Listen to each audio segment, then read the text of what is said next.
Hello, it's a rare treat today because we have a new Nintendo 64 game. It's Xeno Crisis or Xeno Crisis, kindly sent over by our friends at Bitmap Bureau. Sorry this video is a bit late, I've been super busy and was also on holiday.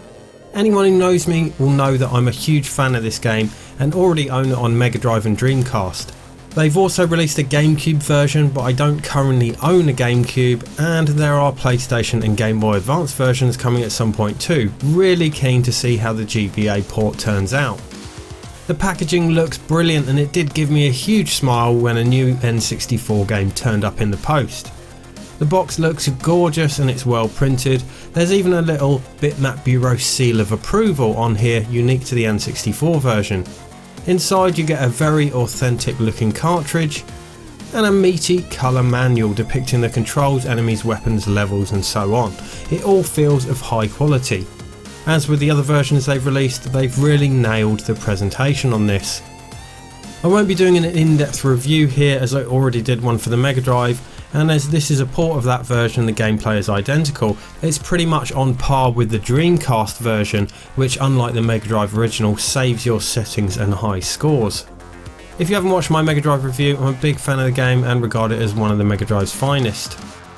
Xeno Crisis on the N64 has everything that made its Mega Drive counterpart great. Fast-paced frantic action, challenging gameplay and an adrenaline-inducing soundtrack. One thing I will mention is I'm capturing this via a RAD2X out of my N64. It's the first time I've used it and I think it does look a bit ropey. It looks so much better on a CRT, and I'll try if I can to include some footage of it running on one of my CRTs. But again, that won't do it justice. I've never really been very adept at recording CRTs. It does look just like the Mega Drive version, it looks great, so don't judge it on this capture. They also kindly gave me the NTSC ROM to try, which FYI will run fine on a PAL N64 full screen, but the RAD2X has an issue where it won't output the colours properly if running an NTSC ROM on a PAL console, so sadly I can't capture that. Where the N64 has an advantage over the Mega Drive is with its button layout, as the Mega Drive pad was always going to be tricky for a twin stick shooter. On the N64 pad you can use the analog stick or the D-pad to move and the 4 C buttons to shoot in 8 directions. These buttons essentially act as another D-pad for shooting. B or L to throw a grenade and A, R or Z to roll. The A and B buttons aren't ideal because your fingers are already using the C buttons, so moving your finger over to A or B while shooting is fiddly. Much better to use the L and R shoulder buttons for grenade and roll. This is the default setup and the one I'd recommend, although there are a few other layout options in the settings. I found that using the Retro Fighters N64 pad worked very well indeed, using the analog stick and C buttons in tandem and using the shoulder buttons for grenade and roll. Having the ability to roll at a split second's notice can really make or break a run in this game. In the settings you can also turn on vibration if you have a rumble pack. It will be interesting to see how the GameCube controller works for the game, and I'm sure that the upcoming PlayStation port will work brilliantly with dual analog sticks. It has been a while, so I will give a quick rundown of the gameplay, and I've recorded some Dreamcast footage for this bit as I can actually record that properly and it looks the same as the N64 version on the CRT essentially. Xeno Crisis is a twin stick shooter that harks back to the classic arcade twin stick shooters like Smash TV. You can play as one of 2 characters, one male and one female, blasting your way through 7 stages of alien mayhem, and there's a 2-player co-op mode as well. There are 2 difficulty levels, but rest assured this is balls hard on either setting. Each level is made up of a series of rooms which fill up with enemies that come at you from every doorway and sometimes from openings within the room. Once you kill all enemies in a room, the exits open up and you can choose your path.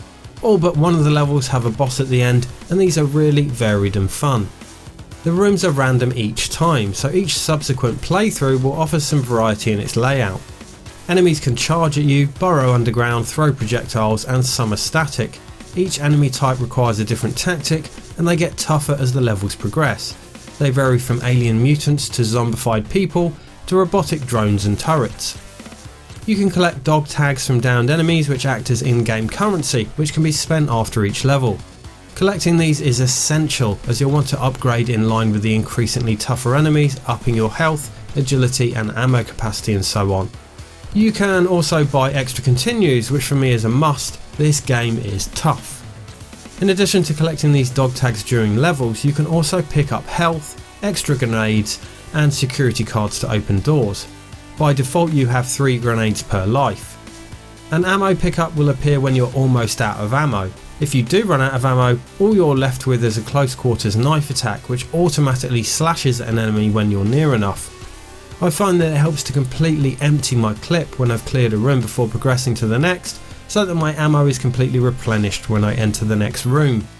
What these pickups add to the game really goes beyond mere upgrades. They actually add an extra level of depth to the gameplay, which is quite clever.